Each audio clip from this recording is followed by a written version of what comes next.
الحمد للہ وکفا وسلام علی عبادہ الذین اصطفیٰ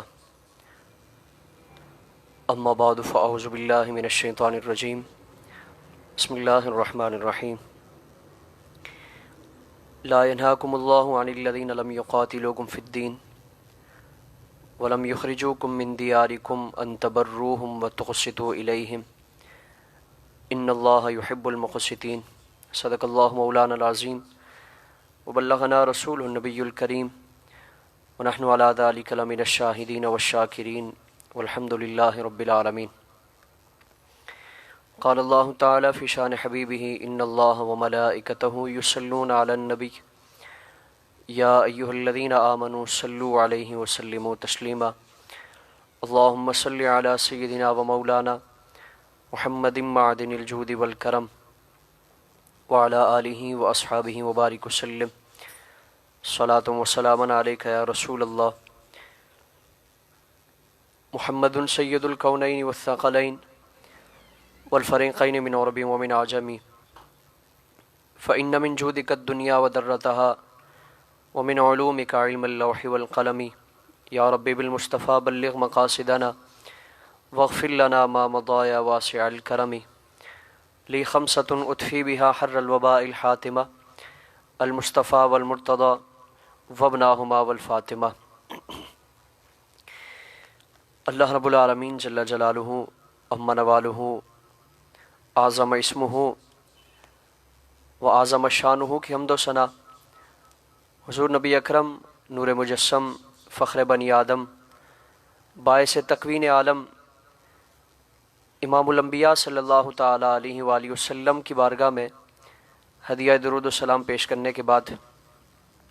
قرآن کریم کی ایک آیہ مقدسہ تلاوت کرنے کا شرف حاصل کیا ہے۔ اللہ رب العالمین اس کے ضمن میں حق بیان کرنے کی، ہم تمام کو عمل کرنے کی اور پیغام حق کو آگے منتقل کرنے کی اللہ رب العالمین توفیق عطا فرمائے۔ اسلام نہ صرف اپنے ماننے والوں کو ایک دوسرے کے حقوق کی پاسداری اور پابندی کی تلقین فرماتا ہے، بلکہ کائنات عالم میں بسنے والی جتنی مخلوق ہے وہ کسی بھی مذہب سے تعلق رکھنے والے انسان ہیں، اللہ رب العالمین نے ہر ایک کے حقوق و فرائض کو بیان فرمایا، اور اسلام نے تمام انسانوں کے حقوق کی ادائیگی اور حقوق کی پاسداری کی تاکید و تلقین فرمائی۔ اس کی واضح مثال قرآن کریم میں کئی مقامات پر آیات ربانیہ ہیں، اور احادیث رسول صلی اللہ تعالیٰ علیہ وآلہ وسلم بے شمار اس بات پر شاہد ہیں کہ اسلام میں غیر مسلم اقلیتوں کو کیا کیا حقوق و فرائض دیے گئے اور کن کن حقوق کی تاکید فرمائی گئی اور کس طرح ان کے حقوق کی پاسداری کی تلقین فرمائی گئی۔ آج پوری دنیا میں اسلام کے حوالے سے ایک محض پروپیگنڈا کیا جاتا ہے، اور بڑے زور و شور کے ساتھ اسلام سے اس چیز کو منسوب کیا جاتا ہے کہ اسلام اپنے مذہب کے علاوہ دیگر مذاہب کے ماننے والوں کے حقوق کو معاذ اللہ سلب کرنے والا ہے، اور ان کے حقوق کی پاسداری نہیں کی جاتی، اس کی تاکید اور پابندی نہیں کی جاتی۔ اور ابھی حالیہ دنوں میں حکومت پاکستان کی طرف سے اسلام آباد میں جو مندر کی تعمیر کے حوالے سے اعلان کیا گیا، جو کہ غیر قانونی، غیر آئینی، غیر شرعی ایک معاملہ تھا، اس پر پورے ملک پاکستان میں صدا احتجاج بلند ہوئی۔ تو اس چیز کو بنیاد بنا کر اور اس چیز کو وجہ بنا کر اسلام پر انگلیاں اٹھائی جانے لگی کہ اسلام اور اسلام پسند جو لوگ ہیں اور اسلام کے احکامات پر عمل درآمد کرنے والے جو لوگ ہیں وہ متعصب ہیں، وہ غیر مسلموں کے معاملے میں شدت پسند ہیں، ان کے حقوق کو ادا کرنے میں وہ سستی اور کاہلی کا مظاہرہ کرتے ہیں، اس معاملے میں شدت پسندی کا مظاہرہ کیا جاتا ہے۔ تو آج ہم اس درس قرآن کے پہلے مرحلے میں اسلام میں جو غیر مسلم اقلیتوں کو حقوق و فرائض دیے گئے اس کی بحث کی جائے گی، اور اس کے بعد آخر میں کسی بھی اسلامی ریاست میں جو غیر مسلم اقلیتوں کے مذہبی حقوق ہیں، مذہبی آزادی ہے، ان کی عبادت گاہوں کی تعمیر و ترقی اور توسیع ہے، اس کے حوالے سے کلام کیا جائے گا۔ قرآن کریم میں سورہ ممتحنہ میں آیت نمبر 8 میں اللہ رب العالمین نے ارشاد فرمایا کہ لا ینہاکم اللہ عن الذین لم یقاتلوکم فی الدین، کہ اللہ رب العالمین تمہیں منع نہیں فرماتا، تمہیں اس چیز سے روکا نہیں جاتا کہ تم ایسے لوگوں کے ساتھ، ایسے غیر مسلم اقلیتوں کے ساتھ کہ جو تم سے دین کے معاملے میں جھگڑا نہیں کرتے، تم سے تمہارے دین کے معاملے میں جنگ و جدال نہیں کرتے، جھگڑا نہیں کرتے، وَلَمْ يُخْرِجُوكُم مِّن دِيَارِكُمْ، اور ان کا تمہارے ساتھ معاملہ وہ شدت پسندی والا نہیں ہے، یعنی تمہیں وہ اپنے گھروں سے نہیں نکالتے، تم پر ظلم و ستم نہیں کرتے، دین کے معاملے میں تم سے لڑائی جھگڑا نہیں کرتے، اور تم سے اس طرح کے معاملات نہیں کرتے جو ظلم و زیادتی والے ہوں، بلکہ وہ پرامن طریقے سے رہنا چاہتے ہیں، سکون کے ساتھ رہنا چاہتے ہیں، تو لا ینہاکم اللہ تعالیٰ تمہیں منع نہیں فرماتا کہ ان تبروہم وتقسطوا الیہم، کہ تم ان کے ساتھ نیکی کرو، ان کے ساتھ انصاف کا معاملہ کرو، عدل کا معاملہ کرو، ان اللہ یحب المقسطین، بے شک اللہ تعالیٰ انصاف کرنے والوں کو پسند فرماتا ہے، عدل کرنے والوں کو پسند فرماتا ہے۔ یعنی آیت کریمہ میں صاف اور واضح اور واشگاف الفاظ میں بیان فرمایا گیا کہ وہ غیر مسلم اقلیتیں کہ جو پرامن طریقے سے رہنا چاہتی ہیں، سکون کے ساتھ رہنا چاہتی ہیں، شدت پسندی نہیں ہے، اور دین کو لے کر دین کی وجہ سے تم سے لڑائی جھگڑا نہیں کرتے، وہ دین کے معاملے میں تم سے جھگڑتے نہیں ہیں، بلکہ وہ پرامن طریقے سے اپنے مذہبی معاملات کی ادائیگی کرتے ہیں، اپنے مذہب پر پابندی کے ساتھ عمل کرتے ہوئے سکون کے ساتھ رہتے ہیں،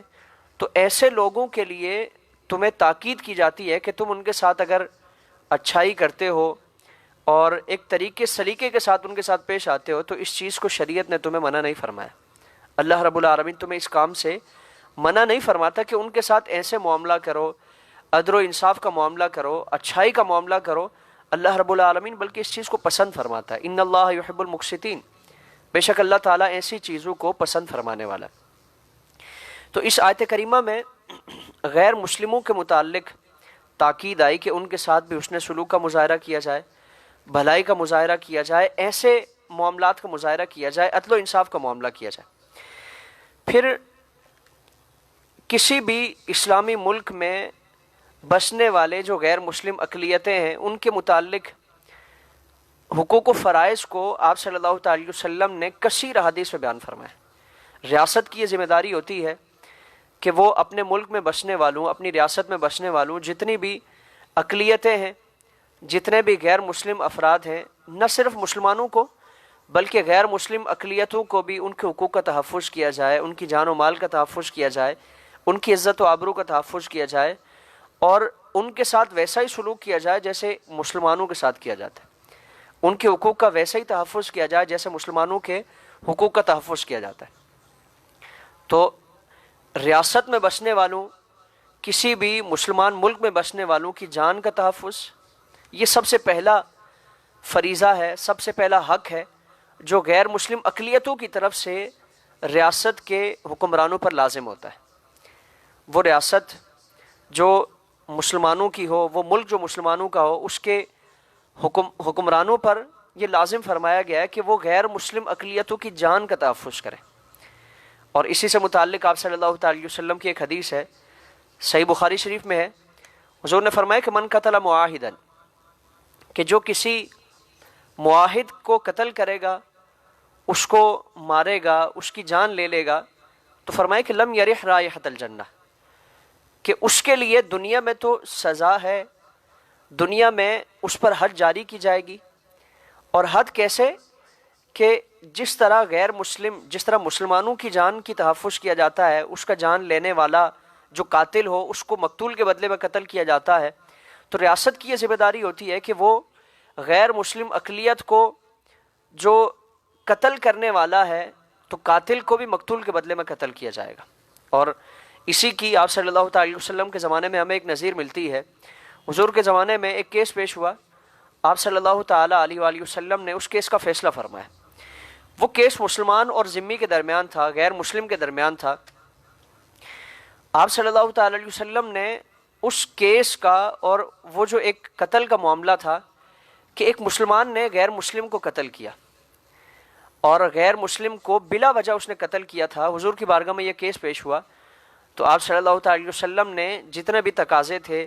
اور جتنا بھی ایک پروسیس تھا اس کو پورا کیا، اور ثابت یہ ہوا کہ مسلمان نے ظلماً اس کو قتل کیا تھا، غیر مسلم کو ظلماً قتل کیا، بلا وجہ قتل کیا. تو آپ صلی اللہ تعالی علیہ وسلم نے اس شخص کو، یعنی قاتل جو مسلمان تھا، اس کو مقتول کے بدلے میں قتل کرنے کا حکم دیا. اب یہاں غیر مسلم اقلیتوں کو کسی بھی اسلامی ریاست میں کس قدر حقوق اور کس قدر فرائض ان کے رکھے گئے، کس قدر خیال رکھا گیا کہ حضور کے زمانے میں، آپ صلی اللہ تعالی وسلم کے زمانے میں، مسلمان اگر کسی غیر مسلم کو قتل کرتا ہے تو حضور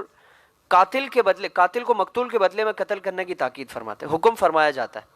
لہٰذا اس قاتل کو، اس مسلمان کو غیر مسلم اقلیت کے قتل کی وجہ سے اس کو قتل کیا گیا، اس پر حد جاری فرمائی گئی. تو یہ دنیا میں اس کے ساتھ یہ معاملہ ہے کہ ریاست کی ذمہ داری ہے کہ غیر مسلم اقلیت کی جان کا بدلہ لیتے ہوئے، اس پر جو ظلم ہوا اس کا بدلہ لیتے ہوئے، قاتل اگرچہ وہ مسلمان ہو اس کو بھی قتل کیا جائے گا. اور آخرت میں کیا معاملہ ہے؟ حضور نے فرمایا کہ جو کسی کو ظلماً قتل کرے، جو غیر مسلم اقلیت کو ظلماً قتل کرے، تو اس کے لیے کیا آخرت میں سزا کیا ہے کہ لم یرح رائحۃ الجنہ، کہ وہ آخرت میں جنت کی خوشبو تک نہیں سونگے گا. اور جنت کی خوشبو کیا ہے؟ فرمایا کہ وَإِنَّ رِيحَهَا لَا يُوجَدُ مِن مَسِيرَةِ 40 يَوْمًا، کہ وہ 40 دن کی مسافت سے وہ خوشبو سونگی جاتی ہے، اور اتنی دور سے اس خوشبو کو محسوس کیا جاتا ہے. جو شخص غیر مسلم اقلیت کو ظلماً قتل کرنے والا ہوگا اس کو جنت کی خوشبو سے بھی محروم کر دیا جائے گا. اور پھر اسلام تو وہ ستھرا مذہب ہے، اسلام تو وہ پاکیزہ مذہب ہے کہ جس میں کسی بھی انسان کی جان لینا، پوری انسانیت کی جان لینا اور پوری انسانیت کو قتل کرنے کے مترادف قرار دیا گیا. قرآن کریم میں ہے کہ من قتل نفسا بغیر نفس او فساد فی الارض فکأنما قتل الناس جميعا، کہ جس نے قتل نفس کیا، کسی جان کو قتل کیا، وہ جان چاہے مسلمان ہے، غیر مسلم ہے، کسی بھی مذہب سے تعلق رکھنے والی ہے، کسی بھی رنگ و نسل سے اور کسی بھی مسلک سے تعلق رکھنے والی ہے، تو فرمایا کہ قاتل نے اس کی جان لے کر صرف ایک جان کا قتل نہیں کیا، بلکہ گویا اس نے پوری انسانیت کو قتل کیا ہے، پوری انسانیت کو اس نے قتل کیا. اور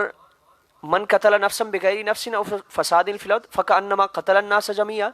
اور پھر دوسرا کہ جو کسی انسان کی جان بچائے، وہ چاہے انسان غیر مسلم ہے، کسی بھی مذہب سے تعلق رکھنے والا ہے، کسی بھی نظریے کا پرچار کرنے والا ہے، اس سے متعلق فرمایا کہ ومن احیاها فکأنما احیا الناس جميعا، جو کسی کی جان بچائے اور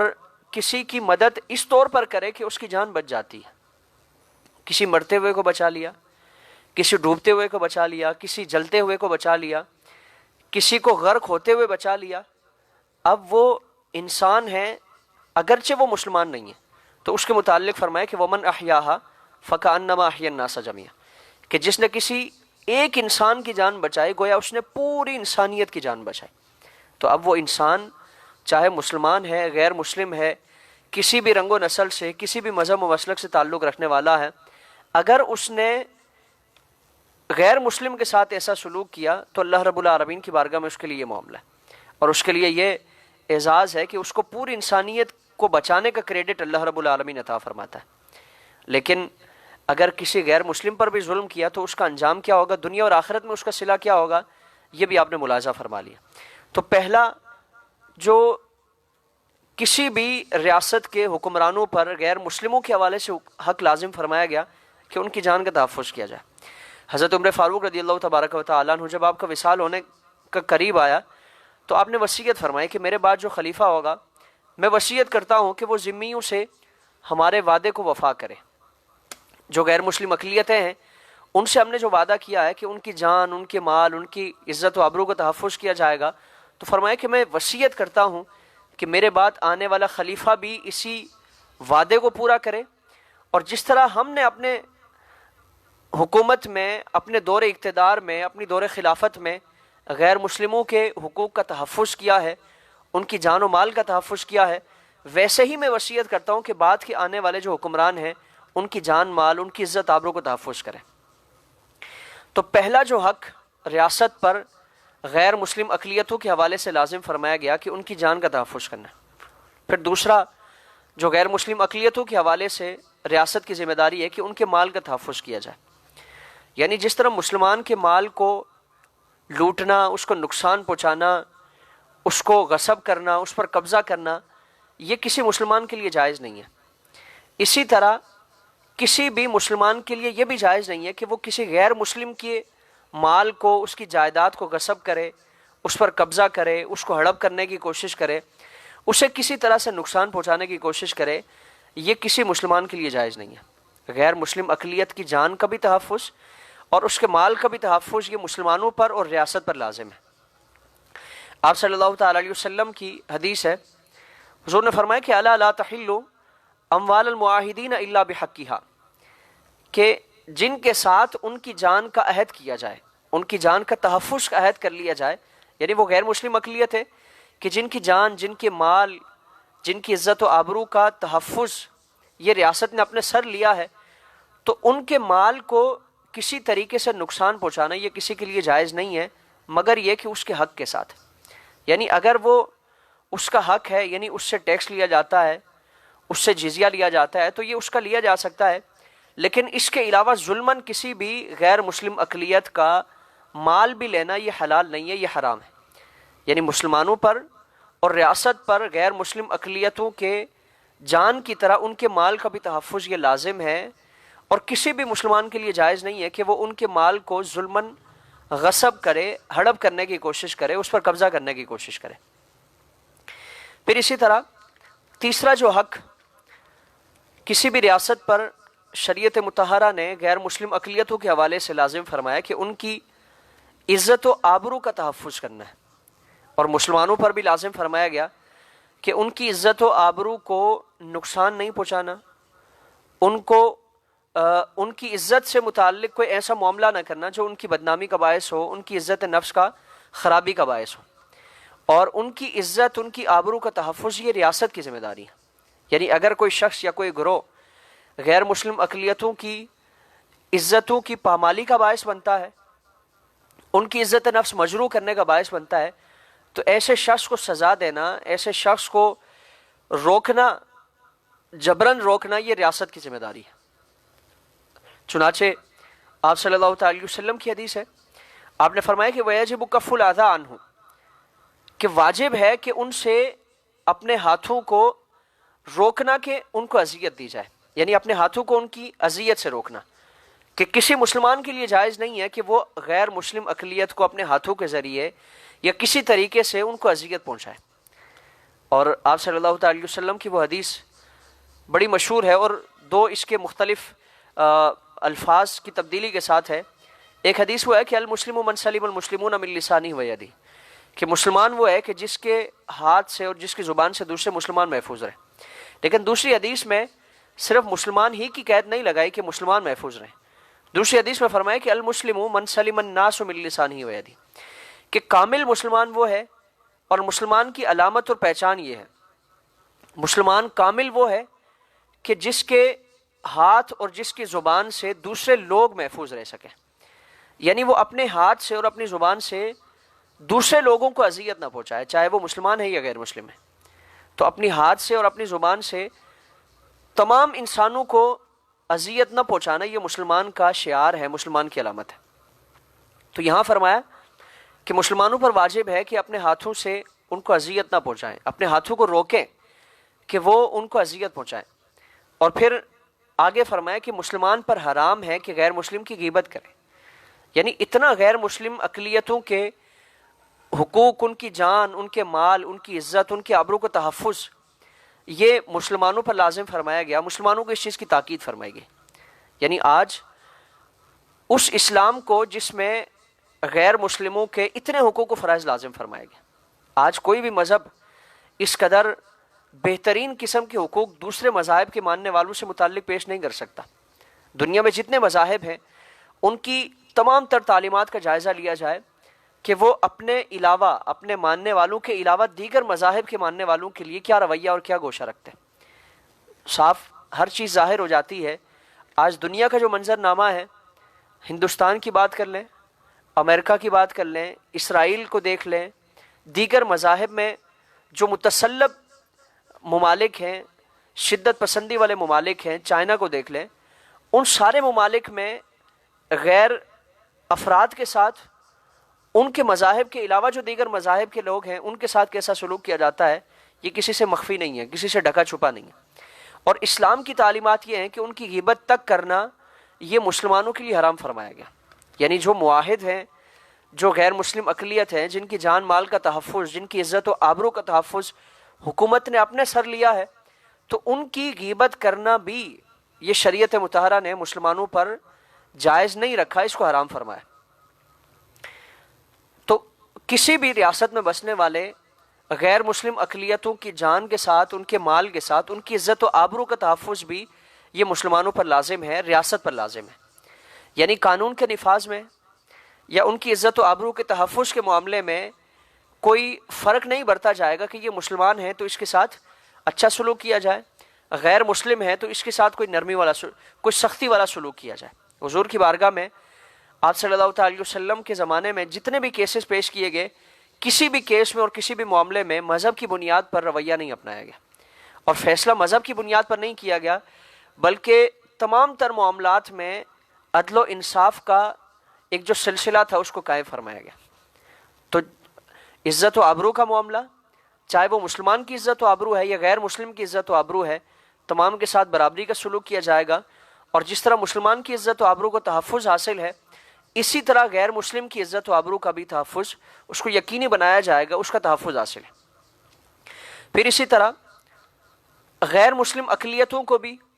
جس طرح مسلمانوں کو عدل و انصاف کے معاملے میں عدالتی تحفظ حاصل ہے کہ ان کے ساتھ اگر کوئی ظلم کیا جاتا ہے، کوئی زیادتی کی جاتی ہے، کوئی ناروا سلوک کیا جاتا ہے، تو ان کو عدل و انصاف فراہم کیا جائے گا، عدالتی تحفظ حاصل ہوگا۔ اسی طرح بعینی ہی اسی طرح بغیر کسی تفریق کے، بغیر کسی فرق کے اور بغیر کسی امتیاز کے غیر مسلموں کو بھی یہ عدالتی تحفظ دیا جائے گا،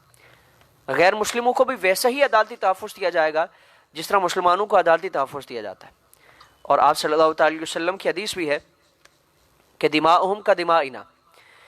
کہ ان کا خون وہ ہمارے خون کی طرح ہے۔ یعنی اگر کسی نے ان کا خون کیا، ان کو قتل کیا، تو جس طرح ہمارے قتل کے فیصلے کیے جاتے ہیں کہ قاتل کو مقتول کے بدلے میں قتل کیا جاتا ہے، تو ویسے ہی ان کے ساتھ معاملہ کیا جائے گا، ان کو عدالتی تحفظ دیا جائے گا کہ ان کے خون کے بدلے میں بھی خون ہوگا، ان کو بھی عدالتی تحفظ ویسا ہی حاصل ہوگا جیسے مسلمانوں کو عدالتی تحفظ حاصل ہوتا ہے۔ اور آپ صلی اللہ تعالی وسلم کی جو حدیث اس سے پہلے پیش کی گئی کہ حضور نے ایک مسلمان کو غیر مسلم کے بدلے میں قتل کیا، یعنی غیر مسلم اگر آپس میں قتل و غارت کریں تو عدالتی ان کو تحفظ تو فراہم کیا ہی جائے گا، لیکن اگر کوئی مسلمان بھی ان کو ظلماً قتل کرتا ہے تو مسلمان ہونے کی وجہ سے کوئی فرق اور کوئی لحاظ نہیں کیا جائے گا، کوئی رعایت نہیں برتی جائے گی کہ یہ مسلمان ہے تو چلیں اس کو معاف کر دیا جائے، اس کو چھوڑ دیا جائے اور اس کے بدلے میں کچھ لے دے کر معاملہ ختم کر دیا جائے، ایسا ہرگز نہیں ہوگا۔ کوئی مسلمان بھی اگر غیر مسلم اقلیت کو اس کی جان لے لیتا ہے، اس کا خون کر دیتا ہے، تو فرمایا کہ قاتل کو مقتول کے بدلے میں قتل کر دیا جائے گا، عدالتی تحفظ دیا جائے گا۔ اور آج پاکستان سمیت کسی بھی اسلامی ملک میں جہاں مسلمانوں کی حکومتیں ہیں،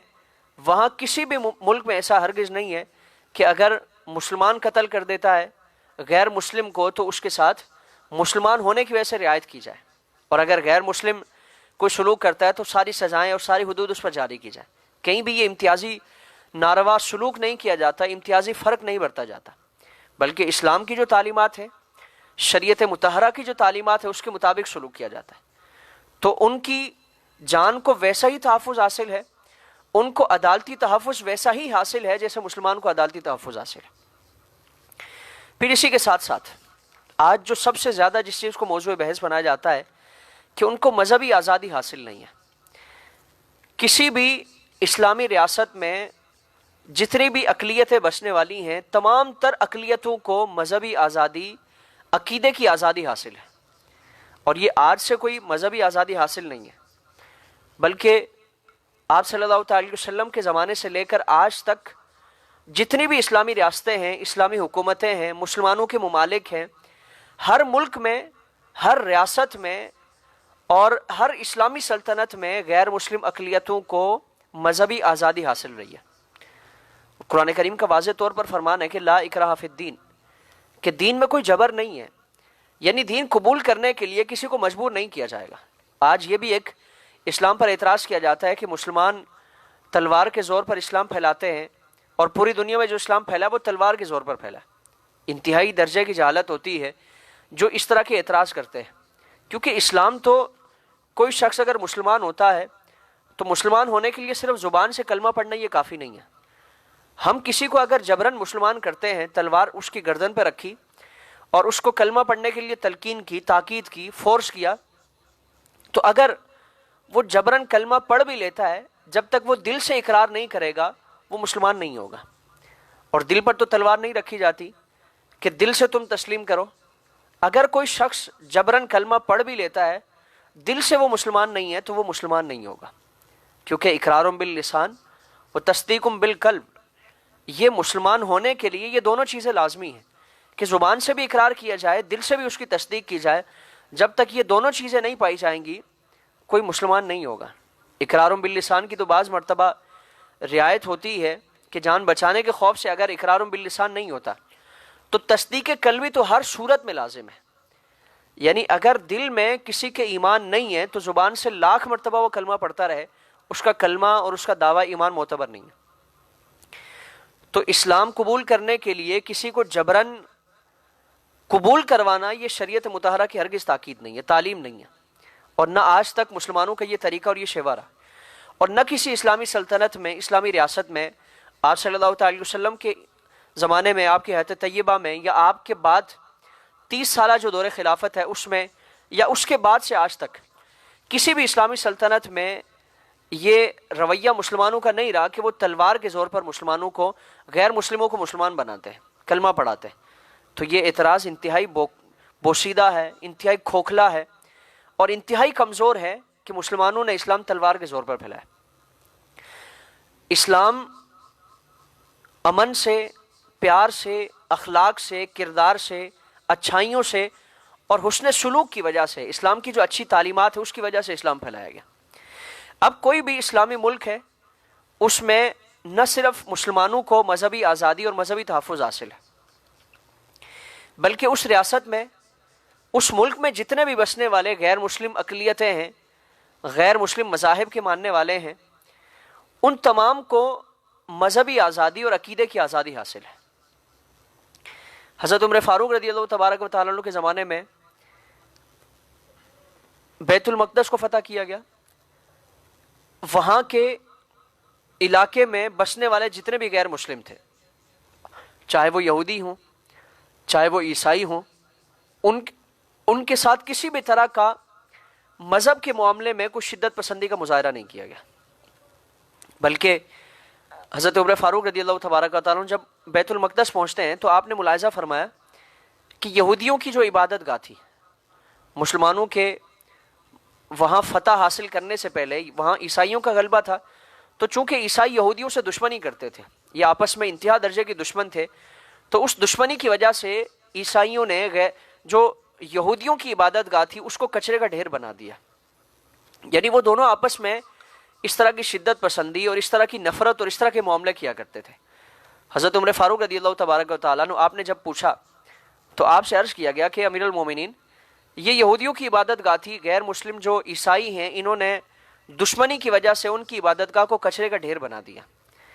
تو قربان جائیں اسلام کی اچھی تعلیمات پر، اسلام کی ستھری اور بہترین تعلیمات پر حضرت عمر فاروق رضی اللہ تبارک و تعالیٰ عنہ آپ نے دوسروں کو حکم نہیں فرمایا کہ اس عبادت گاہ کو، جو یہودیوں کی عبادت گاہ ہے اور عیسائیوں نے اس کو خراب کیا تھا، آپ نے اپنے جو ملازمین تھے، جو مسلمان سپاہی تھے، ان کو حکم نہیں فرمایا، بلکہ خود آگے بڑھتے ہیں، اپنی چادر سے وہ کچرا اٹھا کر اس کو صاف کرتے ہیں۔ یعنی یہودیوں کی عبادت گاہ کو آپ نے خود صاف کیا، صفائی ستھرائی میں خود حصہ لیا، اور پھر تمام مذاہب کے ماننے والوں میں اعلان کیا کہ یہ اسلامی سلطنت کا حصہ ہے، اور اس میں کسی بھی مذہب کے ماننے والوں کے لیے یہ اجازت نہیں ہے کہ وہ دوسرے مذہب کی عبادت گاہوں کو اس طرح پامال کریں اور اس طرح ان کو خراب کریں۔ ہر مذہب کے ماننے فاروق رضی اللہ تبارک و تعالیٰ عنہ آپ نے خود آگے بڑھ کر اس مذہبی جو عبادت گاہ تھی اس کی صفائی ستھرائی فرمائی. اور پھر اسی دوران نماز کا وقت ہوا. آپ سے عیسائیوں نے عرض کی کہ اے امیر المومنین، ہماری عبادت گاہ قریب ہے، صاف ستھری جگہ ہے، ہم آپ کے لیے وہاں مصلی بچھا دیتے ہیں، آپ وہاں نماز ادا فرمائیں. یعنی ایک مسلمانوں کا حاکم ہے. اگر اسلام تلوار کے زور پر پھیلا ہوتا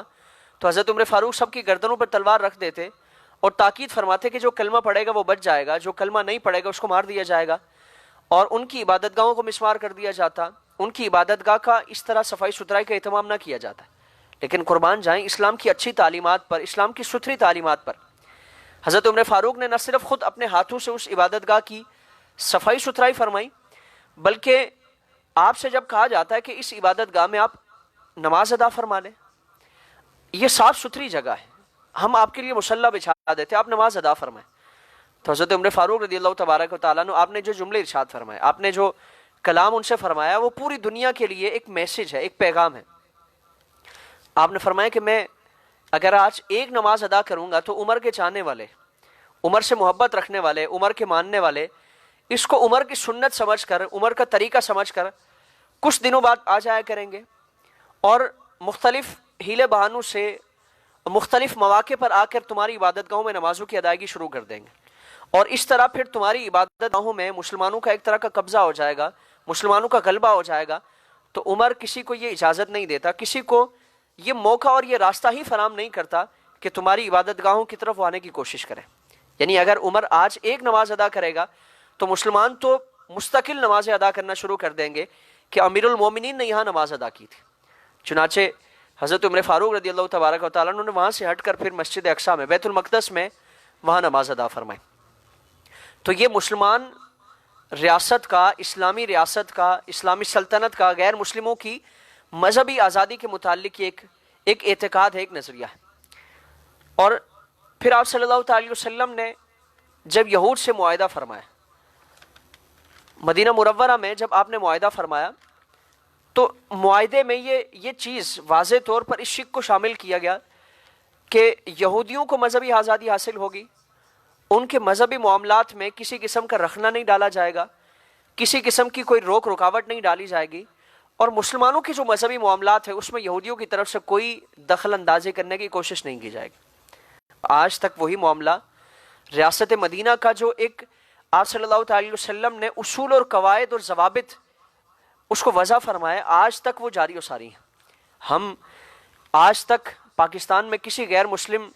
عبادت گاہ کو مسمار نہیں کیا گیا، وہاں قبضہ نہیں کیا گیا، اس کو قبضہ کر کے وہاں مسجد نہیں بنائی گئی. کسی بھی مسلمان ملک میں، پاکستان کے کسی علاقے میں، کسی خطے میں غیر مسلم عبادت گاہوں کے ساتھ ایسا معاملہ نہیں کیا گیا. لیکن اگر ہم دنیا کی تواریخ کا جائزہ لیں، بلکہ زیادہ پہلے کی بات نہ کی جائے، ہندوستان میں دیکھیں بابری مسجد کو، جو برسوں پرانی مسجد تھی، اس کو شہید کر کے وہاں مندر بنا دیا گیا. اسی طرح دنیا کے کئی ممالک میں اس کی مثالیں واضح طور پر ہمارے سامنے موجود ہیں. اسلامی ریاست میں مذہب کی آزادی سے متعلق یہ تاکید کی جاتی ہے کہ غیر مسلموں کی جتنی عبادت گاہیں ہیں ان کو مسمار نہیں کیا جائے گا، ان کو ڈھایا نہیں جائے گا، ان پر قبضہ نہیں کیا جائے گا، ان کو قبضہ کر کے مسجدیں نہیں بنائی جائیں گی. اس کی اسلامی ریاست نے کسی بھی طور پر اجازت نہیں دی، بلکہ اس کی حوصلہ شکنی فرمائی گئی. آج ایک نیا فتنہ اسی نام سے، اسی عنوان سے اس کو کریٹ کرنے کی کوشش کی جا رہی ہے. اسلام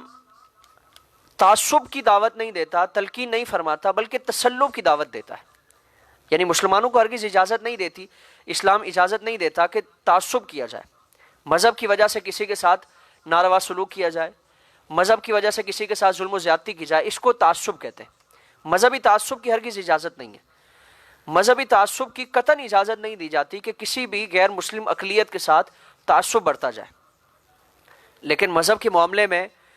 بوشیدگی کا مظاہرہ کرنا، پلپلے پن کا مظاہرہ کرنا، اس چیز کی بھی شرعاً اجازت نہیں ہے.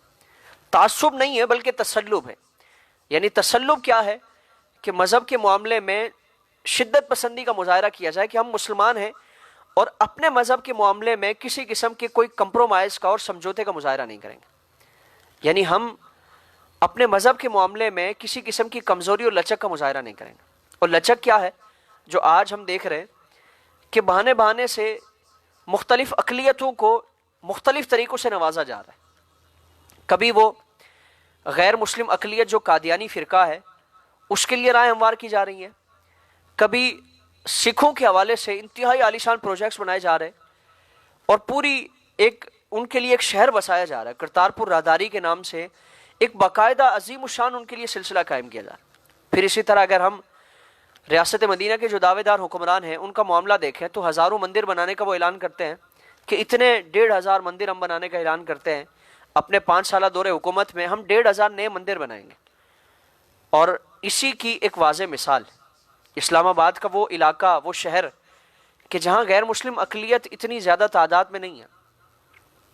اور الیکشن کمیشن آف پاکستان کے اعداد و شمار کے مطابق صرف 150 کے قریب ان کی فیملیاں ہیں جن کے لیے اسلام آباد میں ایک بڑی عالیشان وسیع و عریض جگہ وقف کی گئی تھی، مختص کی گئی تھی کہ یہاں ان کا مندر بنایا جائے گا۔ اگر اعداد و شمار کی بات کی جائے تو الیکشن کمیشن آف پاکستان کے اعداد و شمار کے مطابق صرف 147 وہاں فیملیاں ہیں، اور چلیں آج کے جو اعداد و شمار پیش کیے جاتے ہیں کہ تقریباً 3000 کی ان کی آبادی ہے، تو وہاں ان کا پہلے سے آلریڈی ایک مندر موجود ہے جو بوشیدگی کی حالت میں ہے، وہاں کوئی عبادت کے لیے نہیں جاتا، وہاں اپنی مذہبی رسومات کی ادائیگی کے لیے نہیں جاتا۔ تو جب وہاں اپنی پہلے سے قائم شدہ عبادت گاہ کو وہ آباد نہیں کر پائے، اس کو انہوں نے تازہ نہیں رکھا ہوا، آباد نہیں رکھا ہوا، تو پھر دوسرے کی ضرورت کیا ہے؟ دوسری کسی عبادت گاہ کی ضرورت کیا ہے؟ اور ایسے علاقے میں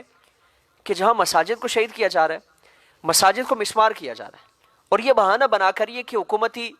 زمین پر مسجدیں بنائی گئی تھیں، بغیر اجازت مسجدیں بنائی گئی تھیں، تو یہ جو زمین مختص کی گئی ہے یہ کون سی ذاتی ملکیت ہے یا کسی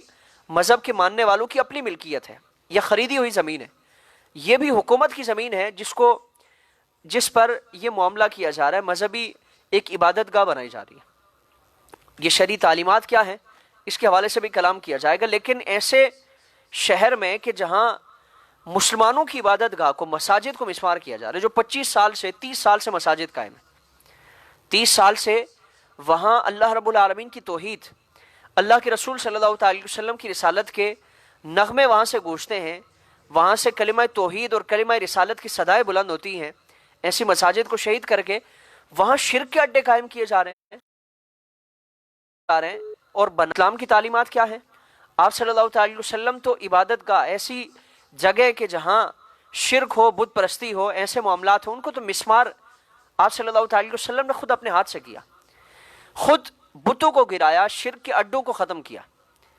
لیکن اسی کے ساتھ ساتھ مذہب کی تعلیمات مندروں کے حوالے سے کیا ہیں، عبادت گاہوں کے حوالے سے کیا ہیں، گرجا گھروں کے حوالے سے کیا ہیں، چرچز کے حوالے سے کیا ہے؟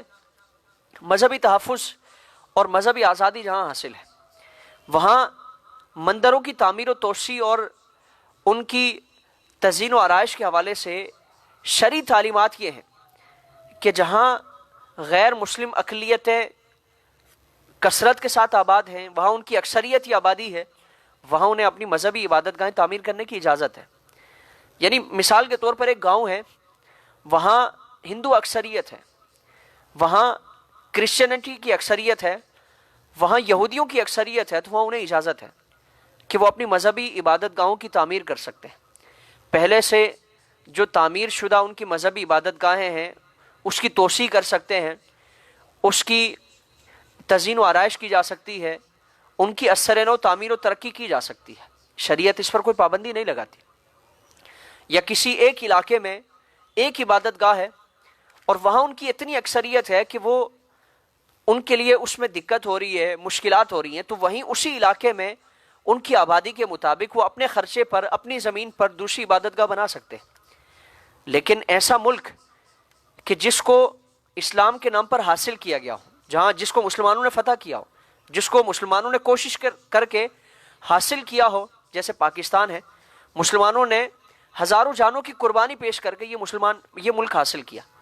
تو ایسے ملک میں حکومت کی طرف سے قطعاً شرعاً اجازت نہیں ہے، نہ قانوناً اجازت ہے کہ حکومت کی طرف سے باقاعدہ کوئی ایسا مندر تعمیر کیا جائے، اپنے خرچے پر، اپنی زمین پر، اپنے ذرائع سے، اپنی طاقت و توانائی سے ایسی عبادت گاہ اس کی تعمیر و ترقی کی جا سکے۔ یہ شرعاً اجازت نہیں ہے، نہ قانوناً اس کی اجازت ہے، نہ شرعاً اس کی اجازت ہے، اور نہ ہی معروضی جو حالات ہیں اسلام آباد کے وہ اجازت دیتے ہیں کہ اکثریتی مسلمانوں کے علاقے میں ایک وسیع و عریض جگہ ان کے لیے دی جائے اور ملینز روپیز ان کے لیے باقاعدہ مختص کیے جائیں ایسے موقع پر کہ جہاں معیشت کی تباہی کا رونا رویا جا رہا ہے، جہاں قرضوں کی کثرت کا رونا رویا جا رہا ہے، غیر ملکی